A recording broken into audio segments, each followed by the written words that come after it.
biasa, benar-benar bisa meneruskan dendam Indonesia atas Thailand karena pernah dikalahkan di SEA Games 97. Saat itu bagaimana Kurnia Sandi, Amas Tencuari, Hairil Anwar, Robin Darwis, Kurniawan Wijulianto, Kapten Kesebelasan Fahri Husaini, kita lihat Ansari Lubis, Widodo Cahyono Putro tidak mampu mengalahkan Thailand. Padahal saat itu final berlangsung di Stadion Gelora Bung Karno, stadion yang menjadi keramat Indonesia, tapi dikalahkan Thailand lewat adu tendangan penalti. Dan pertandingan ini juga menjadi sejarah bagaimana Indonesia lewat tendangan adu penalti kalah lewat pemain dari Thailand dan Dusit, dan kini Indonesia membayar dendam kekalahan tersebut.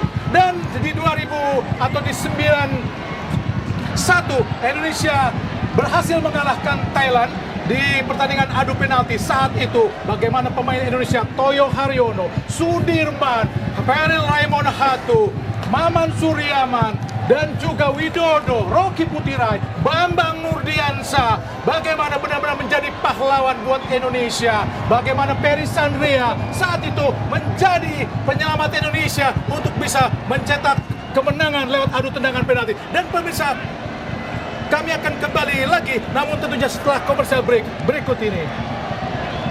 Kita dikalahkan, sekarang tinggal di Piala AFF, maka kita harus bisa melakukan itu dengan baik. Ya, Bu Maruf, dengan hasil ini juga tentunya kita menempatkan 2 pemain ya di top scorer, yaitu Ramadan Sananta dengan 5 gol, Muhammad Fatur Rahman dengan 5 gol, mendampingi Nguyen Van Tung dari Vietnam. Sehingga 3 pemain yang menciptakan 5 gol akan menjadi top scorer. Dan ini kita menanti proses tentunya sesuatu hal. Seperti saya katakan tadi di awal perjumpaan bahwa menjadi juara umum SEA Games tidak akan sah, tidak akan lengkap jika tidak mendapatkan medali emas sepak bola. Ya, kita tidak juara SEA Games, tapi perolehan medali kita melebihi perolehan medali ketika di 2001. Itu sudah sebuah pencapaian luar biasa. Kita juga akan melihat bagaimana sejarah sepak bola Indonesia menghapus dahaga kekeringan medali emas selama 32 tahun. Jadi mari kita nikmati momen ini. Mari kita lihat bagaimana sejarah itu yang tersaji di depan mata kita. Karena belum tentu, meskipun kita berharap bahwa ini akan berulang setiap tahun, tapi kita ingin menikmati momen ini, momen bahagia, momen di depan mata. Meskipun kita hanya melihat dari layar kaca. Ya, Bu Maruf, satu catatan tentunya Indonesia tidak terkalahkan sepanjang SEA Games 2023. Mampu mengalahkan Filipina dengan skor 3-0, mengalahkan Myanmar dengan skor 5-0, mengalahkan Timor Leste dengan skor 3-0, mengalahkan Kamboja dengan skor 2-1, dan tentunya berhasil melewati semifinal dengan mengalahkan Vietnam dengan skor 3-2. Terakhir, mampu mengalahkan salah satu Raja Asia Tenggara, yaitu dengan skor yang meyakinkan di final ini 5-2. Bukan hanya salah satu, satu-satunya Raja Asia Tenggara. Mereka kolektor emas terbanyak, mereka kolektor gelar Piala AFF terbanyak, dan kita tahu bagaimana hanya Vietnam yang bisa mendekati itu. Tapi sekarang setelah Vietnam 2 tahun berturut-turut mereka mendapatkan medali emas, sekarang giliran Indonesia mengalahkan Vietnam di semifinal dengan skor meyakinkan, dengan drama yang luar biasa. Dan akhirnya kita juga melihat lagi bagaimana mentalitas dari para pemain yang juga tampil sangat luar biasa, memberikan medali emas untuk Indonesia, untuk Merah Putih. Ya, kita berikan aplaus tentunya untuk Vietnam meraih medali perunggu setelah mereka berhasil meraih medali emas di tahun 2019, 2021, dan mereka gagal untuk 3 kali secara beruntun meraih medali emas setelah mereka harus disingkirkan oleh Garuda Nusantara dengan skor 2-3 di semifinal, dan mereka berhasil mengalahkan lawannya di perebutan peringkat ketiga Myanmar dengan skor 3-1. Ya, ini kita lihat Vietnam, Thailand tidak terlalu bagus musim ini atau tahun ini kualitasnya. Apakah Anda melihat ini menjadi sebuah hal yang juga dilihat oleh para penggemar sepak bola? Iya, ada perubahan untuk kubu dari 2 negara ini ya. Pertama adalah perubahan dari komposisi pemain, kedua adalah perubahan dari komposisi pelatihnya. Jelas ketika Park Hang-seo meninggalkan tim ini, dia meninggalkan legitimasi yang sangat kuat. Tetapi Philip Trosser kemudian masih harus beradaptasi dalam yang waktu singkat. Sama ketika kita bicara Thailand, ketika Alexander Polking dengan begitu perkasa memimpin tim ini menjadi juara di Piala AFF tahun lalu, tapi kemudian sekarang diberikan kepada pelatih yang relatif masih muda, yang belum pernah merasakan gelar juara. Ketika dia menjadi pelatih, dia lebih banyak menjadi asisten pelatih, lebih banyak menjadi caretaker, sehingga sekarang kita tahu bagaimana kualitas ketika pertandingan penting menunjukkan peran pelatih juga tidak bisa diabaikan. Ya, kembali tentunya Philippe Troussier mengambil alih kepemimpinan dari pelatih sebelumnya Park Hang-seo. Memang terjadi sedikit perubahan cara bermain ya. Ini tentunya sebuah transisi yang memang harus diterima oleh para pemain Vietnam dan juga supporter sepak bola Vietnam. Karena memang harapan mereka melihat timnya seperti ketika ditangani Park Hang-seo berbeda ketika ditangani oleh Philippe Troussier. Iya, butuh adaptasi ya, termasuk adaptasi terkait dengan gaya mainnya, termasuk juga adaptasi terkait dengan pemilihan gaya bermainnya juga akan berpengaruh. Dan Troussier kita tahu pernah dikalahkan oleh Indonesia juga, dan lagi-lagi akhirnya dia disingkirkan oleh Indonesia. Apakah dia akan dipecat? Maka kalau dipecat, yang memecat adalah dari Indonesia, sama ketika dia menangani tim ini. Ya, praktis memang baru 4 negara dan Indonesia masuk dengan Thailand, Malaysia, dan Vietnam dari daftar juara di SEA Games kelompok usia setelah di tahun 2001. Thailand sudah juara 7 kali, Malaysia 2 kali, Vietnam 2 kali, dan Indonesia tahun ini 2023. Pengaruh. Jadi 4 negara yang baru menjadi juara SEA Games ketika menggunakan kelompok usia. Ya, dan artinya kita masuk daftar itu ya. Setelah beberapa kali kita harus puas menjadi runner up. Betul. Dan karena itu saya tadi mengatakan bahwa memang ini kelompok usia, tetapi bahwa emas adalah emas dan Indonesia mencatatkan namanya dalam sejarah emas di ajang SEA Games. Ya, pemirsa, kita lihat bagaimana runner up kali ini. Medali perak diraih oleh Thailand dan diawali oleh Air Van Doloh, kapten tim dari Buriram United yang juga tampil di Vietnam 2 tahun lalu. Kemudian kita lihat bagaimana pengalungan untuk Tasit, juga merupakan pemain tengah yang sangat baik. Kita berikan aplaus ya, meskipun mereka sudah bermain dengan 8 pemain tapi terus berlari.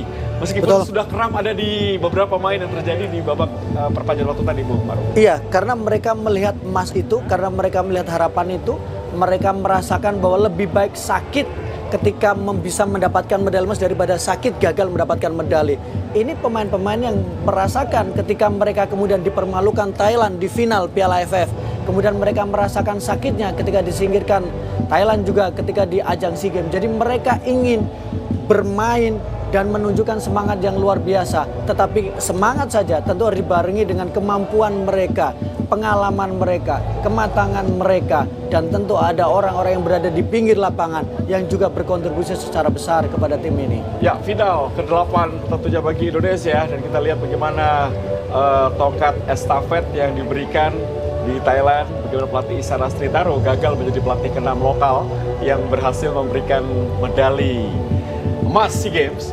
Setelah tampaknya tadi terjadi sebuah drama Bu Maruf 2 kali 45, dan kita melihat bahwa sebetulnya pemain Indonesia bisa menyelesaikan pertandingan di 2 kali 45 menit.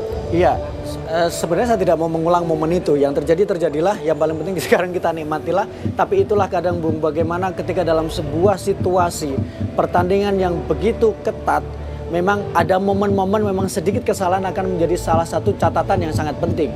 Tetapi kalau kita bisa mendapatkan gelar juara, maka kesalahan itu akan menjadi tertutupi. Sehingga ya sudah, itu adalah bagian dari pengalaman untuk para pemain kita, supaya nanti di Piala AFF mereka tidak melakukan hal yang sama. Ya, inilah peraih medali emas di cabang olahraga sepak bola putra SEA Games Kamboja 2023. Dan tentunya 32 tahun lalu, tepatnya di tahun 1991, Indonesia berhasil mendapatkan medali emas. Dan mungkin banyak pemirsa RCTI, pecinta sepak bola, pecinta tim nasional Indonesia yang saat itu belum lahir.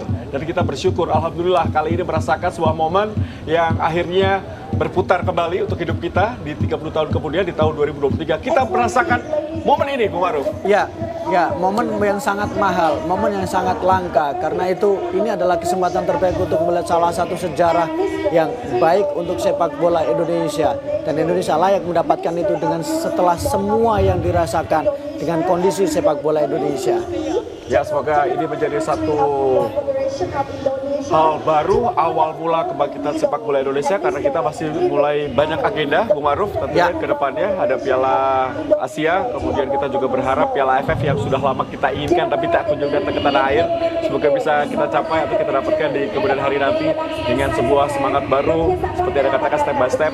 Satu hal, barrier pertama sudah berhasil dipenuhi, berikutnya ada step kedua. Betul, dan itu yang paling penting ya. Jadi barrier itu akan menjadi salah satu, seperti orang bilang bahwa kadang ketika bicara di level yang lebih tinggi, mentalitas juara itu sangat penting. Dan ketika kita tidak pernah mendapatkan mentalitas itu, maka akan sangat sulit untuk bisa mendapatkan momen juara itu. Nah sekarang ketika kita sudah mendapatkan mentalitas juara, kita sudah merasakan momentum juara, tentu akan ada peluang yang lebih besar lagi, dan harapan kita akan bisa selalu merasakan gelar juara. Ya, saya minta apresiasi untuk seluruh pemain dan pelatih ya. Tapi kalau boleh memilih dari kacamata Anda, pemain mana yang pantas dijadikan pemain yang paling stabil, paling konsisten sejak awal SEA Games hingga partai final ini?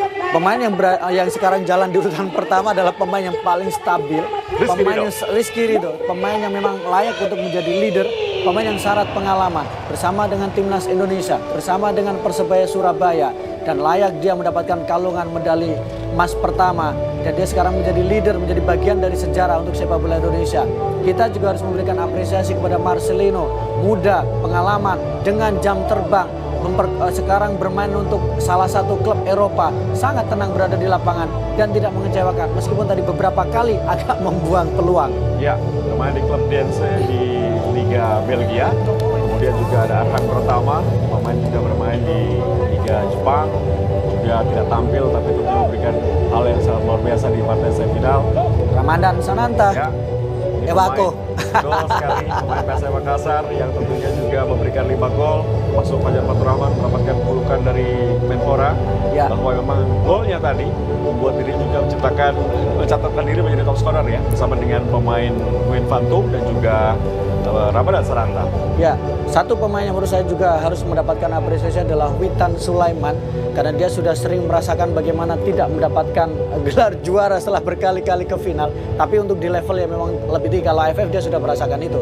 Ya, Dan rotasi sangat baik dilakukan oleh pelatih sehingga Betul. kebugaran pemain tadi terlihat ya, mereka siap bertarung 120 menit. betul, termasuk pergantian-pergantian yang dilakukan juga berlangsung dengan sangat baik ya. Ketika Rio Fahmi masuk, bagaimana energi yang diberikan. Ya. Ketika kemudian tadi penampilan Irfan Jauhari agak lambat di awal, agak panas ketika baru masuk, tapi begitu memasuki babak kedua sampai babak perpanjangan waktu, babak pertama sampai perpanjangan waktu babak kedua, dia melakukan dengan sangat baik dengan kecepatan yang dimiliki.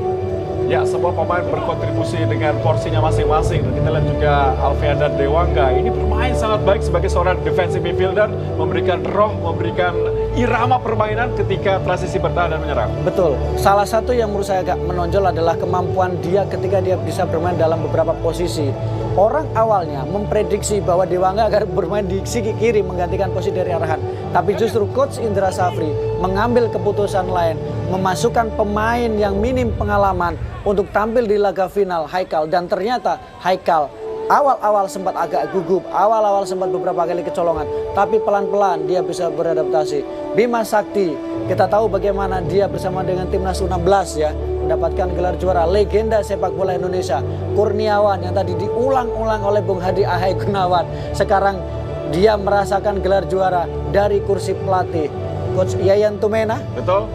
Kita lihat memang ini kinerja kerjasama ya dari para mantan Primavera. Betul. Yang ada di belakang Coach Indra Safri berhasil memberikan motivasi dan tentunya sebuah hal positif.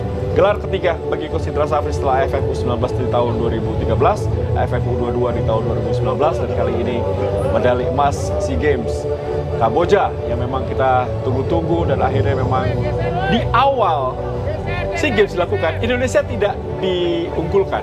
Justru kita lihat bagaimana grup B, Ya. grup yang sulit diprediksi. Orang mengatakan, pengamat sepak bola dunia di Asia Tenggara mengatakan bahwa juara akan dari grup B. Tapi ternyata dipatahkan hari ini. Iya, dan memang orang meragukan karena menganggap bahwa Indonesia terlalu mudah grupnya, takut khawatir telat panas karena memang lawan-lawan yang dihadapi tidak terlalu kompetitif. Tapi begitu berhasil mengalahkan Vietnam, maka prediksi itu mulai bisa terpatahkan. Ya, baik pemirsa, kita dengarkan lagu kebangsaan Indonesia Raya di Olympic Stadium Phnom Penh di malam hari ini. និងសិទ្ធិមេត្រីសូមអញ្ជើញក្រុមឈរដើម្បីគោរពទង់ជាតិនៃប្រទេសឥណ្ឌូនេស៊ី Ya,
the beginning till the end.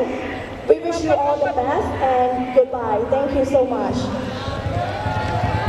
លោកស្រីប្រិយមិត្តទេសចរទីគោរពនិងជាទីមេត្រីពិធីបត់បែនមេដៃលើប្រភេទវិញ្ញាសាដែលបានបត់បរិបទនៅពេលនេះគឺបានបញ្ចប់ដោយជោគជ័យយើងខ្ញុំតែជាក្រុមការងារនៃសហព័ន្ធកីឡាបាល់ទាត់កម្ពុជា Ya pemirsa, baru saja kita dengarkan lagu kebangsaan Indonesia Raya berkumandang di Olympic Stadium. Sebuah momen yang ditunggu-tunggu oleh seluruh pecinta sepak bola Indonesia. Sekali lagi terima kasih untuk tim U22 Indonesia yang berhasil memberikan medali emas untuk Indonesia di cabang olahraga sepak bola putra.